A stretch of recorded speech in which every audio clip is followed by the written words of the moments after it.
have been joined by Kamui Kobayashi. Kamui, thank you for joining us this weekend. I know we had you in Chicago. Obviously, you were a part of a press conference during Garage 56, but tell us a little bit about how this week has played out now that you are finally here for this weekend. Yeah, good morning, everyone. Yeah, I mean, it's been a long preparation for myself. I think I have been traveling like 3 times from Japan, from Europe to Charlotte, and I was preparing being here, well in Indy Road Course. So honestly, I think I'm really happy to finally get here, and I think preparation, everything what we made was pretty good. I think Team 2311 helped me to get here pretty confident. And obviously, I think Toyota, TRD, the USA helped me a lot of simulator session to be straightforward on this road course. Honestly, I think my preparation and everything, I think 100% ready for this weekend. All right, we'll now go to questions from the media. If you have a question, raise your hand. We'll work to get a mic to you. And we're going to start with Jordan. Jordan Bianchi, The Athletic. What are your, I assume you've been in the simulator so far with the next-gen car. And so what have you learned so far? What have you gleaned from that experience about what that car's like? Well, I think I had a rookie test, obviously. So, I knew the car, how it is behaving in terms of driving. Honestly, I think just concern is like 20-minute practice here and straight to the qualify. So obviously, I think you do preparation as much as you can, but I mean, 20 minutes is definitely it's like it's not enough time. But this is how it is. So I think I would say it's car behavior. It's challenging for me because I never driven like such less downforce. The weight, I think weight transfer in the car is like. Yeah, I think different than what I used to drive. But still, when I did rookie test in the BL, well, it's pretty good. I mean, just after a couple of laps, feel pretty confident. So, I think here, after rookie test, I would say it's not too bad, to be honest. All the preparation, and my confidence level as well. Is there anything that this car compares to that you've driven previously? No. It's like, you're driving. Even you are fighting on straight, being on the straight before braking, because that's quite important. But I mean, when we do racing, my race career, I mean, straight is just, you relax. But this car, you're still fighting on straight. So obviously, it's like something for me, new challenge, even all the way the lap. But it's still, the racing is good with this kind of car, because it's like driver, the fighting all the way. There's been a lot of discussion that NASCAR races on road courses tend to a lot to be full contact, aggressiveness, that kind of thing. How are you prepared for that? Are you prepared for that? And how do you embrace a race that where guys are going to be running into you and you may have to run into other people? I think at the end of the day, yes, I think you need to fight if you're racing, but I think same time we need to manage the car, because I think one of the aim is to finish the race here, to as much as competitive. And to be that, I think you are fighting all the way, but also you have to protect your car to be ready in the last part. So it's not only the fight is most important. I think how you manage all the race. I mean, any race is same. I mean, like when you do endurance race, for example, is actually you need to manage the car. It's not only fighting through 24 hours. It's just, you manage yourself. Once you are in a good position, you just maintain the gap.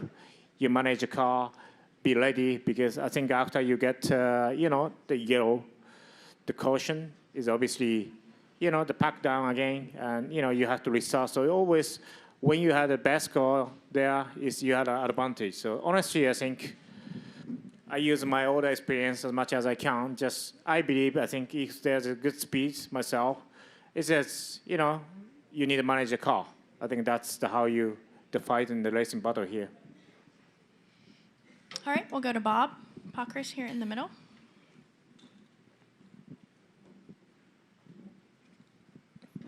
Bob Pockris, Fox Sports. You went to the truck race last night. I'm curious, did you go for fun, or did you go to listen to your spotter Jason who will be spotting, just to see what he says. You're stalking me? No, I saw it on social media. Okay, okay. You took lots of photos, so lots of people recognized Just you, joke. maybe more than you thought. Yeah, good. Well, I think, when you're in the United States, for example, I mean, it's when you have time, I want to watch the race as much as I can. I mean, like stock car race or the oval race, it's really fun.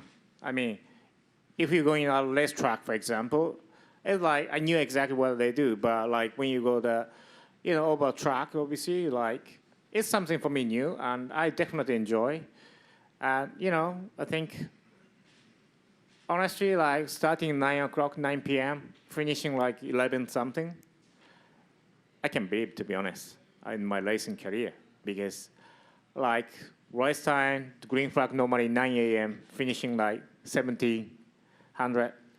I mean, that's the normal hour green flag time in the racetrack, but I mean, here it's been different, and I definitely enjoy. And when I look all the atmosphere on people, it's like, wow, that's cool. And I always, when I talk to spoke to with Jensen, for example, about NASCAR, he say, wow, this Bill, its guy is like the fighting all the way. So you have to be ready anytime, because, when you do Formula One or endurance race, for example, when you are in a good position, you manage the car, you handle, to be, when you are ready, you kind of managing the race control, but it's like here all the way you need to fight, because guys fighting really tough. So I think this is always he remind me that I think this is a different race, but still I'm looking for this weekend. Especially I think my first race in the NASCAR is I was definitely looking forward for a long time. So, I do my best. It's hard to say what I'm going to be, but I think definitely challenging my day next 2 days. And did you listen to your spotter at all? Like, did you listen on a radio or anything? Or Yeah, did you not? Okay. because I don't have meter. I think we have only DRB monitor, so it's like when you talk to like kind of spotter people, like it's always useful. And honestly, I think I'm used to that when I did like 20-hour Daytona, for example. I think the guys helped me. It's quite clear. So yeah, we'll see how it goes. All right, we're going to come up front, and then we'll go to Claire. Go ahead. Yeah, thank you. I understand through a story that one of your missions is to take NASCAR over to Japan. Well, And, is that really feasible to do that? And if so, do you think that's going to be a great response for people in Japan? honestly, I think it's not. That's the really goal. But honestly, I think there's a potential. The Japanese people are looking for not more NASCAR, because we don't have any broadcasts for last like couple of years, and honestly, we have no information. But NASCAR does really great race, great show. Why we don't have this kind of race on the broadcast at least? So the problem is guys doing really great job, a lot of good driver around, and then if you come into Japan, when you say NASCAR, what is NASCAR? Why? There should be more, the familiar with how NASCAR the behavior, because we have a lot of, spectator in Japan. Like when you go Japanese motorsports or the Formula One in Japanese Grand Prix, for example, we got such a lot of people coming to attention to this race, but because there's no broadcast stuff, nobody knows about NASCAR. But this time, the Japanese TV company does the broadcast after a couple of years, and already we had feedback and quite positive that the people are really definitely looking forward for these races to watch. So we see how it goes, but I think at least we need to have broadcast to see what a NASCAR is, and I think that's creates better, I think. All right, get a mic to Claire, please. Claire B. Lang, Sirius XM NASCAR Radio. So, talk to me about your preparation for qualifying and the difficulty of this track, regardless of what car you're in, and how you look at qualifying and how important it is. I think the first of all here, I've been first time on the Indianapolis Road Course So I think in the practice I need to run as much as I can. I think weather is not really great, but however, I think this is our job, and we have to do any situation your best. So honestly, in the qualify, I would say I think we need only one good lap. So just you have to prepare the tire condition to be only one lap. I don't really care second lap because you just need 3 and 1 lap. So that's what we are doing in our life. Honestly, I think more for me concern is just how I learn the track, how I feel the car on this track. And then I think as soon as I myself quite comfortable, I think we'll be fine. I think I know how I manage the tires. It's just, feeling is the most important. And how important is the practice to preparing for that? It's really short practice. Yeah, it is. But I mean, this is, I think sometimes racing's like this, but honestly, I'm pretty confident because in this time, we have a lot of the high technology simulator, and the guys help me how you're driving, taking line. So, I think you have to run as much as you can, and you need to work on it. For sure, it's not the best way, but at the end of the day, this is how you fight as you are professional. Yeah. All right, we're going to go to Stephen and then Nate. Stephen, go ahead and right here in the corner. Stephen Toronto, CBS Sports. Stephen Toronto, CBS Sports. Kobayashi-san, you mentioned both earlier in the week and just now that this is going to be the first time that NASCAR races and broadcast on Japanese television. They have been broadcast before in the past, but they stopped. In about 15 They years. restart. 2007, correct? Yeah, something like that. Maybe they did another channel, but nobody knows. Yeah. So this is going to be a lot of Japanese fans' first exposure to NASCAR. And for the sake of those Japanese fans, I did want to ask you this question in Japanese. では、この週末、たくさんの日本人初めてのナスカーレースを見えます。日本のファンはナスカーレースのに何の期待できると思いますか? Again, okay.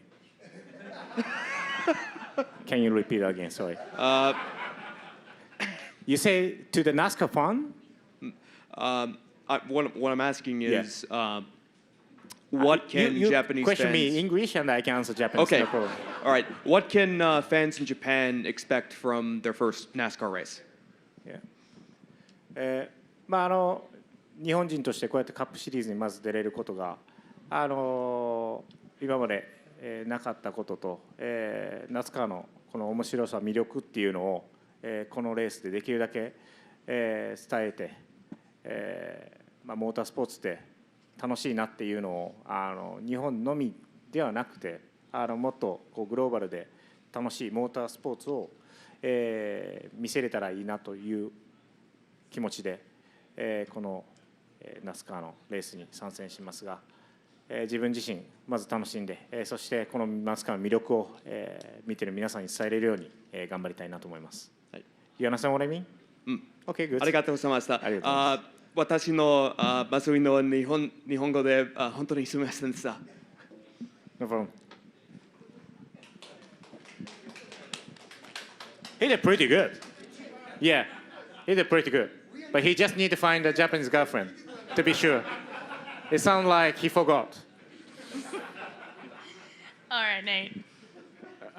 Maybe I should ask Osaka to ask this for me. Oh, yeah. Kamui, when SBG won in Chicago, he did it with the right foot braking, heel toe, and there was a lot of focus on that because all Cup drivers are pretty much left foot brakers. So, are you good with using heel toe? No. You're a left foot guy? Okay. I don't know. I mean, my race career started when I was like 16 years old. I had a H pattern shift, so I did a heel toe, but I don't want to come back this. So I just stick what the NASCAR guy is doing. So just I do the left brake and right throttle. I think this shouldn't be the problem. I think, yes, I think SBG did a great job in Chicago. But also I think things like road track in mixed condition, the wet. I think that's the help him to winning. So honestly, I think the way he's thinking is just, yes, I think that can be work, but at the same time, there's downside as well. So I just use my standard procedure, like I use the left foot brake usually. I think this gonna not disturb myself, and just I focus more on the other part if I focus on this, because I'm not really familiar in this time. So yeah, I know, I think that can be benefit, but the downside as well. So it's not like, oh, everything you're gonna benefit for that. Got it. Do you see that? Is it sports cars like IMSA, WEC? Do some guys go No, back and I forth? don't No. think so. I mean, this Yeah. time, you have everything, the automatic. Yeah, automatic brake, everything, so you don't need it. Yeah. All right, go ahead. One person that, Pat Jackers Motor Racing Network, one person that leaned on you for IMSA experience was Jimmy Johnson. Have you heard from Jimmy? Has he reached out? And Well, I think he sent me a message like 2 days ago. Are you coming? He said no. Okay, I don't know why, but yeah. Well, besides Jimmy, who have you leaned on in terms of driver-wise for advice and experience when it comes to racing this car? You know, honestly, I think my teammate, Tyler, I think he helped me to how you're driving this NASCAR Cup car. And honestly, I think he's a good driver here, especially. I think he's been winning last year, and he won this year in the Austin. So I think he definitely will be, I think biggest challenge to beat, because he's anyway his teammate, and he's doing great job, a lot of hard work behind the company. So I think I have big respect him, and he helped me, become teammates. But how he helped me to up until here is like the guys really incredibly nice guys. So I have a big respect, and in the end, once you're on track, anyway you are fighting. But it's not only fighting. You have to respect each other when you're driving the car. You fight in the speed. I mean, this is how we are in the driver, and we always had the talk about how we take line, how we driving the car. Like a lot of bullshit. It's just more the focus about race car, how we drive fast. So it's I think we had a good work, to be honest. Yeah. All right. Apologies. We're not going to get to everyone before we need to move to Brody. So, Kamui, thank you so much for your time. Thank we you. really appreciate it. Best of luck this weekend. Thank you. I think guys will really be pissed off, disappointed, the face.